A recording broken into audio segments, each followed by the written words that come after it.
পাখিরা, কে আছো গর্তের পিপিলিকারা, শুনে যাও শুনে যাও, কুফা নগরীর শাসন ব্যবস্থা ভালো না।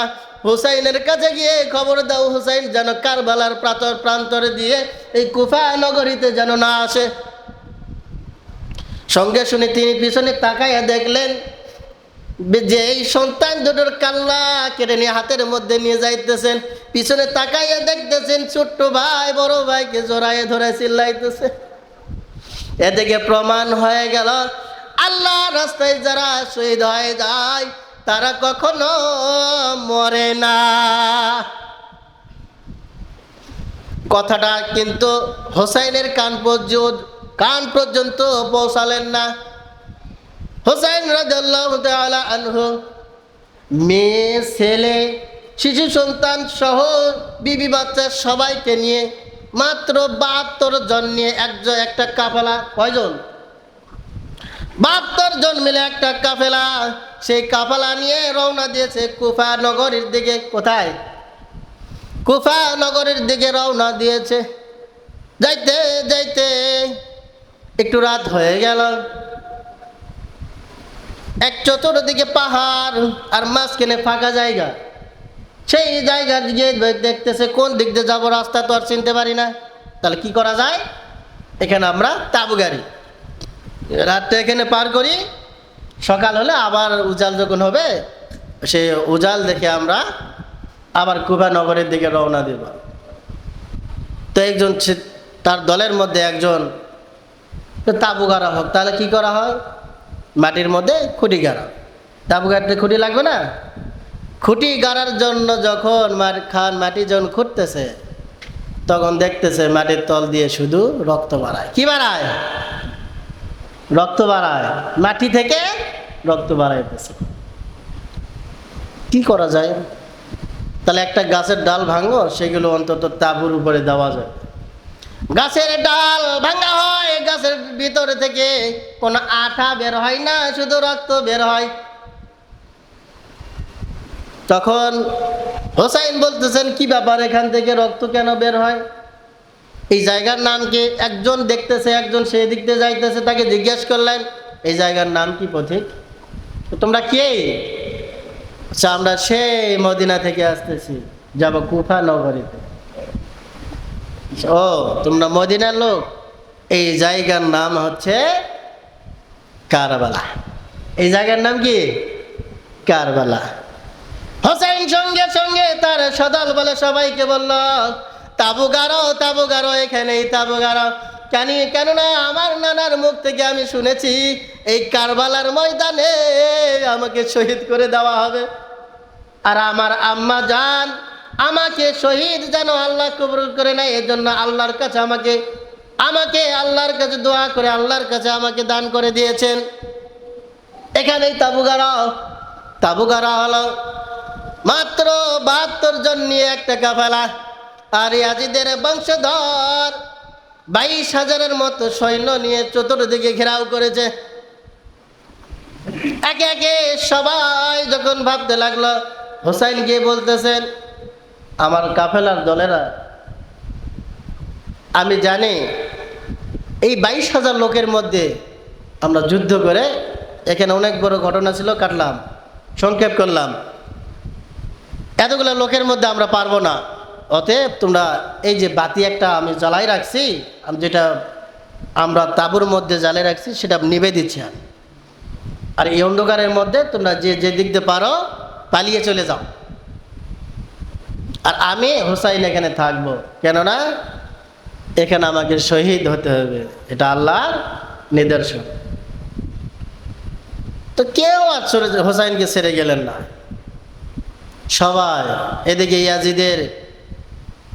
ইয়াজিদের সৈন্যরা বলতেছেন যুদ্ধ করো। হোসাইন বলতেছে আমি তো যুদ্ধ করার জন্য আসি না, আমি আসতেছি বেড়ানোর জন্য। না, তোমাকে যুদ্ধ করতে হবে। এক পর্যায়ে সবাই তাদের হোসাইনের কাফেলা থেকে একে একে যুদ্ধ করতে করতে সবাই শহীদ হয়ে গেলেন।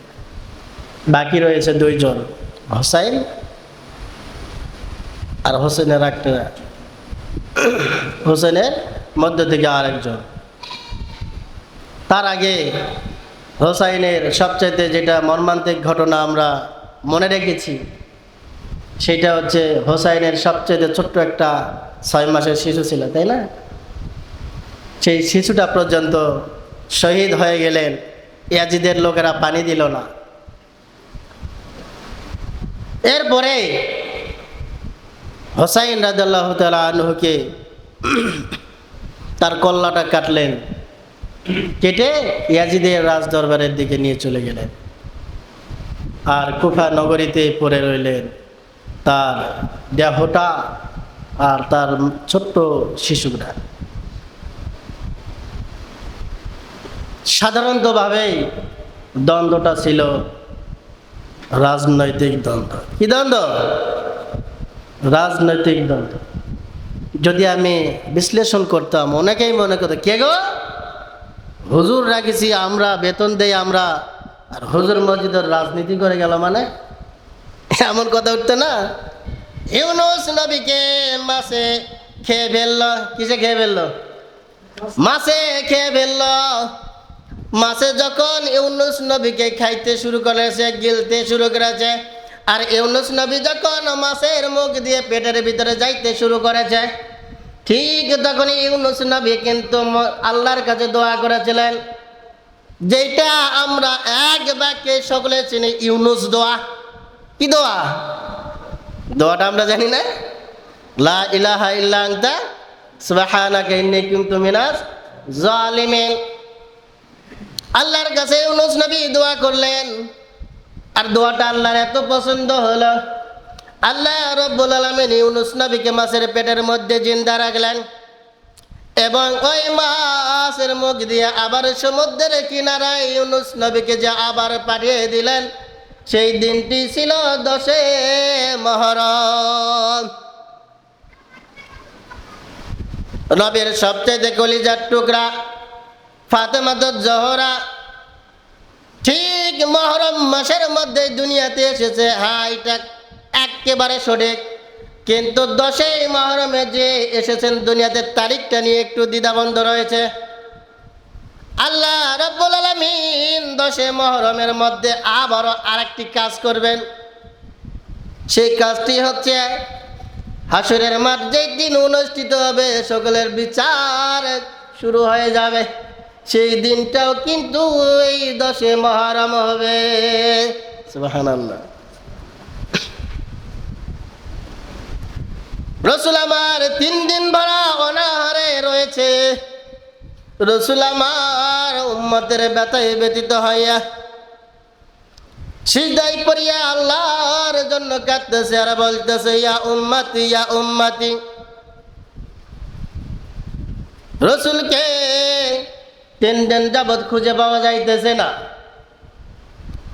মদিনার অলিতে গলিতে রসুলকে খুঁজতেছে, রসুল নাই। রসুল কোথায় গিয়েছেন কেউ জানতে না। ফাতেমাতুজ জোহরা রসুলকে তালাশ করতে করতে চলে গেলেন। পাহাড়ের উঁচু জায়গায় গিয়ে দেখতেছেন রসুল আমার সিজদায় পড়ে কাঁদতেছেন।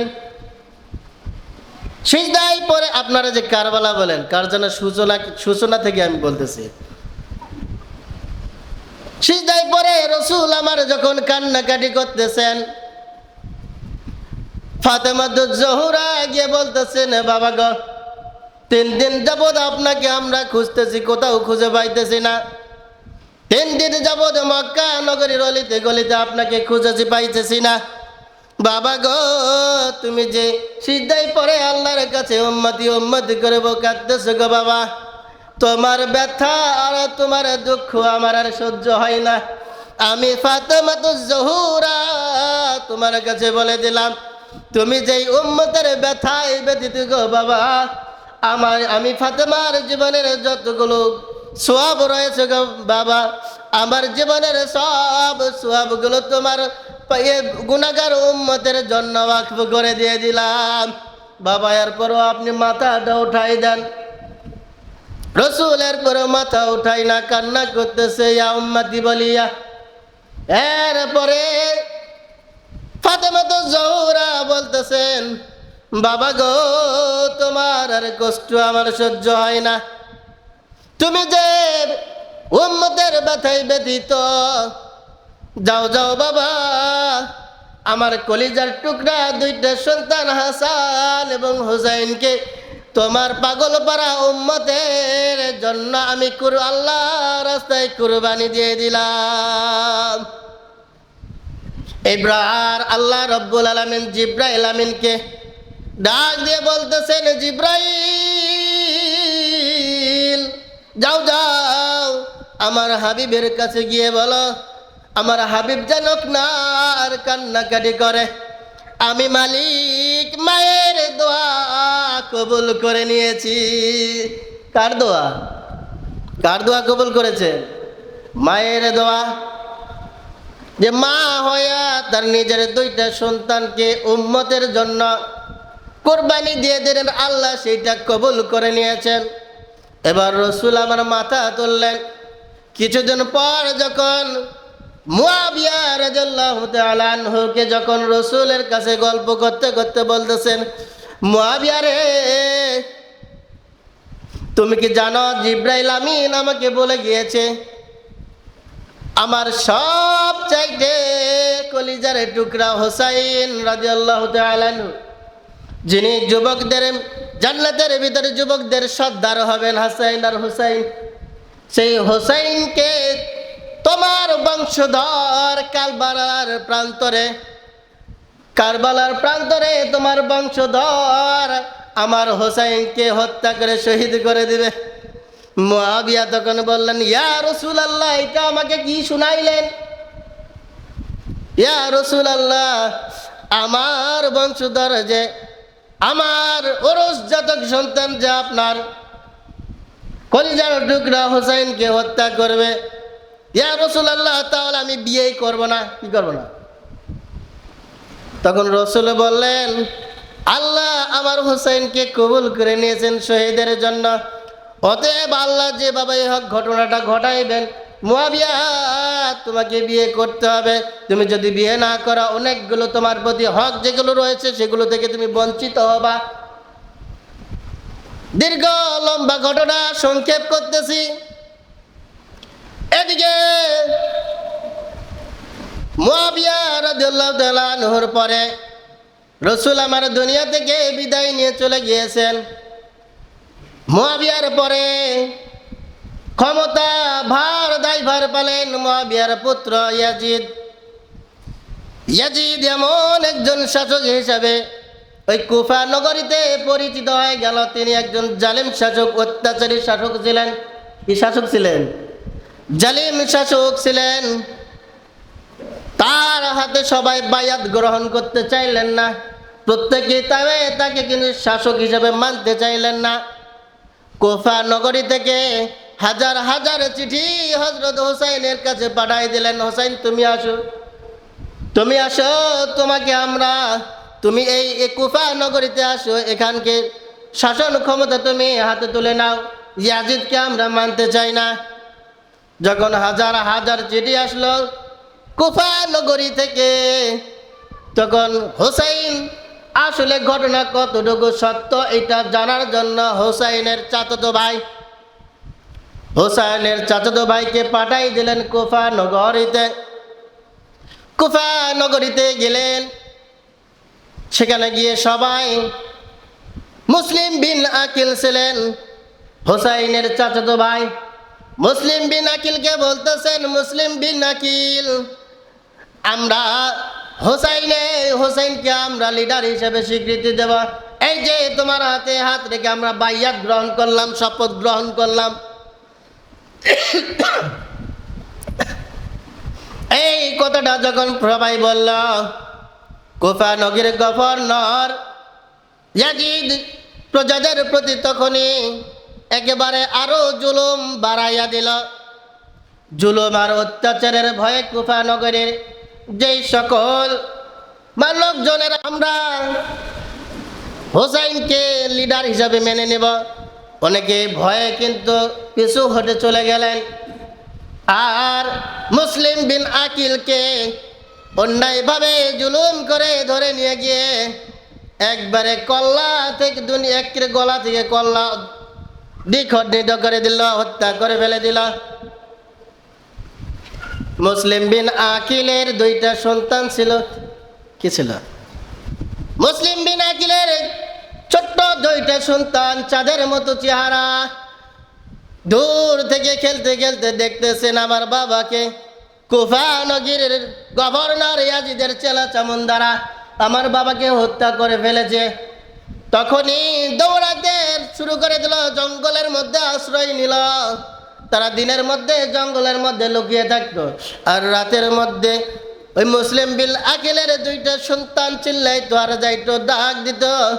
ডাকটা ছিল এমন ভাবে, কে আছো গো মদিনাবাসীরা শুনে যাও, আমার বাবাকে ইয়াজিদের লোকজনেরা হত্যা করেছে। কুফা নগরীর শাসনভার মোটেও ভালো না। আমার কলিজার টুকরা হুসাইনকে বলে দিও যেন হুসাইন কুফার নগরীতে যেন না আসে। এভাব করে চিল্লাইতে চিল্লাইতে একে মহরম থেকে শুরু করে একদম পর্যন্ত 4-5 মহরম পর্যন্ত এভাবে চলতে শুরু করে দিল। সর্বশেষে একদিন রাত্রিবেলা একটা জঙ্গলের মধ্যে আশ্রয় নিলেন বালক দুইটি। আশ্রয় নিলেন সেই জঙ্গলের মধ্যে। ক্ষুধার্ত ছোট ভাই বলতেছেন, বড় ভাই আর তো আমি চলতে পারি না, এখানে একটু আশ্রয় নেই। খেজুর বাগানের মধ্যে আশ্রয় নিলেন। বড় সন্তানটা তাকাইয়া দেখতেছে, যেই বাগানের মধ্যে তারা আশ্রয় নিয়েছে সেই বাগানের মালিক পর্যন্ত তরবারি নিয়ে ঘুরতেছে। যে কুফা নগরীর ইয়াজিদের একজন গভর্নর, তিনি বলে দিয়েছেন কেউ যদি মুসলিম বিন আকিলের সন্তান দুটোকে ধরিয়ে দিতে পারে তাকে পুরস্কৃত করা হবে। ওই পুরস্কারের লোভে কিন্তু ওই বাগানের মালিক তরবারি নিয়ে খুঁজতেছে ওই সন্তান দুটোকে। সন্তান দুটো রাত থেকে সকাল হয়ে গেল, বাগানের মধ্যে ঘুমাইতেছে। এমন তো মুহূর্তে ওই বাগানের মালিকের স্ত্রী সেখানে আসলেন। বাগান ভ্রমণ করার জন্য আসে, দেখতেছেন চাঁদের মতো সুন্দর দুইটা বালক এখানে শুয়ে রয়েছে। সঙ্গে সঙ্গে বলতেছেন, তোমরা কে গো, এত সুন্দর তোমাদের চেহারা? সে বলতেছে, বড় ভাই এবার বলতেছেন ওই মালকিনকে, আমরা কুফা নগরী থেকে আসতেছি, আমরা হুসাইনের দেশের লোক। সঙ্গে সঙ্গে ওই মালকিন বলতেছেন, হাই হাই, আমার স্বামী তো তোমাদেরকেই খুঁজতেছে। তোমরা যদি এখানে থাকো, আমার স্বামীকে তোমাকে হত্যা করে ওই ইয়াজিদের কাছে নিয়ে চলে যাবে। অতএব চলো আমার বাড়িতে লুকিয়ে রাখি তোমাকে। বাড়ির মধ্যে ওই মহিলা লুকিয়ে রাখলো সন্তান দুটোকে। এরপর ওই বাড়ির মালিক একদিন দেখতেছেন ছোট্ট ভাইটা কান্নাকাটি করতেছেন রান্নাঘরের ভিতরে। বাড়ির মালিক বলতেছেন, কে গো? বাড়ির মধ্যে, আমার বাড়িতে তো কোনো ছোট্ট সন্তান নাই, শুধু ছেলের কান্না আসে কই থেকে? এবার তার স্ত্রী বলতেছেন, না আমার বাড়ি থেকে না, কান্নাটা আসতেছে পাশের বাড়ি থেকে। না, আমার বাড়ি থেকে আসতেছে। তখন বাড়িওয়ালা তরবারি হাতে নিয়ে ওই রান্নাঘরের দিকে যাইতে শুরু করেছে। তার স্ত্রী পিছন দিকে তাকে টেনে ধরে বলতেছেন, স্বামী গো আমার, রান্নাঘরের দিকে আর যাবেন না। ওই তুমি যাই সন্তান দুটোকে খুঁজতেছ, সেই সন্তান দুটোকে সেখানে রেখেছি। স্বামী গো আমার, যদি তোমাকে হত্যাই করতে হয় তাহলে আমাকেই তুমি হত্যা করো, তারপরে সন্তান, এত সুন্দর সন্তান দুটোকে তুমি হত্যা করো না। কিছুতেই তিনি বিবির কথা শুনলেন না, বিবিকে ঝটকা দিয়ে ফেলাই দিয়া সন্তান দুটোকে ধরে নিয়ে চলে যাইতেছে ইয়াজিদের রাজদরবারের দিকে। ছোট্ট ভাই পর্যায়ক্রমে অনেক বড় লম্বা ঘটনা এখানেও রয়েছে, কয়েকটা ডাল রয়েছে, মূল আলোচনার দিকে আগাইতেছে। সেই মালিক এবার চিন্তা করলো, আমি যদি এই সন্তান দুটোকে জীবিত ধরে নিয়ে যাই এই নির্জন প্রান্তর দিকে, আমার থেকে শক্তিশালী কেউ যদি আসে আর আমার কাছ থেকে এই সন্তানগুলোকে যদি চিনে নিয়ে ইয়াজিদের কাছে যাই, তাহলে তো আমি আর তো ওই উপহার পাবো না, পুরস্কার আমি পাবো না। অতএব কি করা যায়, এদেরকে জবাই করে দুইটার কাল্লা আমি নিয়ে যাই। সন্তান দুটোর কাল্লা কেটে যখন ইয়াজিদের রাজ দরবারের দিকে নিয়ে যাইতে শুরু করলো, পিছন দিকে ওই লোক আবার চিৎকার করে দেখ দেখ শুনতে পাইতেছে, চিৎকার কে যেন কইতেছে। দুইটা সন্তান চিৎকার করে বলতেছেন, কে আছো আকাশের পাখিরা, কে আছো গর্তের পিপিলিকারা, শুনে যাও শুনে যাও, কুফা নগরীর শাসন ব্যবস্থা ভালো না। হুসাইনের কাছে গিয়ে খবর দাও, হুসাইন যেন কারবালার প্রান্তরে দিয়ে এই কুফা নগরীতে যেন না আসে। সঙ্গে শুনে তিনি পিছনে তাকাইয়া দেখলেন যে এই সন্তান দুটোর কাল্লা কেটে নিয়ে হাতের মধ্যে নিয়ে যাইতেছেন। পিছনে তাকাইয়া দেখতেছেন ছোট্ট ভাই বড় ভাইকে জড়াইয়ে ধরে চিল্লাইতেছে। এদিকে প্রমাণ হয়ে গেল আল্লাহ রাস্তায় যারা শহীদ হয়ে যায় তারা কখনো মরে না। কথাটা কিন্তু হোসাইনের কান পর্যন্ত পৌঁছালেন না। হোসাইন রাদিয়াল্লাহু তাআলা আনহু মেয়ে ছেলে শিশু সন্তান সহ বিবি বাচ্চা সবাইকে নিয়ে মাত্র 72 জন নিয়ে একটা কাফেলা, কয়জন? 72 জন মিলে একটা কাফেলা, সেই কাফেলা নিয়ে রওনা দিয়েছে কুফা নগরীর দিকে। কোথায়? কুফা নগরীর দিকে রওনা দিয়েছে। যাইতে যাইতে একটু রাত হয়ে গেল। এক চতুর্দিকে পাহাড় আর মাঝখানে ফাঁকা জায়গা। সেই জায়গার দিকে দেখতেছে কোন দিক দিয়ে যাবো, রাস্তা তো আর চিনতে পারি না। তাহলে কি করা যায়? এখানে আমরা তাঁবু গাড়ি, রাতটা এখানে পার করি, সকাল হলে আবার উজাল যখন হবে সেই উজাল দেখে আমরা আবার কুফা নগরের দিকে রওনা দেব। তো একজন তার দলের মধ্যে একজন তাঁবু গাড়া হোক। তাহলে কি করা হয়? মাটির মধ্যে খুঁটি গাড়া। তাঁবু গাড়তে খুঁটি লাগবে না? খুঁটি গাড়ার জন্য যখন মাটি যখন খুঁড়তেছে তখন দেখতেছে মাটির তল দিয়ে শুধু রক্ত বাড়ায়। কি বাড়ায়? রক্ত বাড়ায়, মাটি থেকে রক্ত বাড়াইতেছে। কি করা যায়? তাহলে একটা গাছের ডাল ভাঙো, সেগুলো অন্তত তাঁবুর উপরে দেওয়া যায়। গাছের ডাল ভাঙা হয়, গাছের ভিতরে থেকে কোনো আঠা বের হয় না, শুধু রক্ত বের হয়। তখন হোসাইন বলতেছেন, কি ব্যাপার, এখান থেকে রক্ত কেন বের হয়? এই জায়গার নাম কি? একজন দেখতেছে, একজন সেই দিক দিয়ে যাইতেছে, তাকে জিজ্ঞেস করলেন এই জায়গার নাম কি পথিক? তোমরা কে? আচ্ছা, আমরা সেই মদিনা থেকে আসতেছি, যাব কুফা নগরীতে। ও, তোমরা মদিনার লোক? এই জায়গার নাম হচ্ছে কারবালা। এই জায়গার নাম কি? কারবালা। হোসেন সঙ্গে সঙ্গে তার সদল বলে সবাইকে বলল, তাঁবু গাড়ো, এখানেই তাঁবু গাড়ো। কেননা আমার নানার মুখ থেকে আমি শুনেছি এই কারবালার ময়দানে আমাকে শহীদ করে দেওয়া হবে, আর আমার আম্মা জান আমাকে শহীদ যেন আল্লাহ কবুল করে নেয়, এজন্য আল্লাহর কাছে আমাকে আল্লাহর কাছে দোয়া করে আল্লাহর কাছে আমাকে দান করে দিয়েছেন।